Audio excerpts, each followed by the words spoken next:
Ciao ragazzi, c'è il Motorola G75 e vi mostro come cambiare la lingua della tastiera.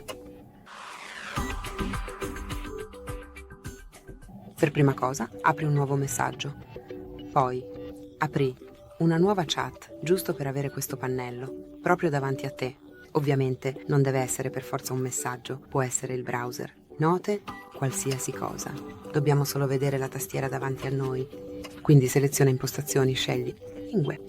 Seleziona, aggiungi tastiera e ora puoi scorrere fino in fondo, fino a trovare quella preferita, oppure puoi digitare il nome della lingua preferita nell'area di ricerca. Ora tocca fatto. Poi rimuovi le lingue non necessarie, torna indietro e il gioco è fatto. Quindi, già cambiato e già impostato.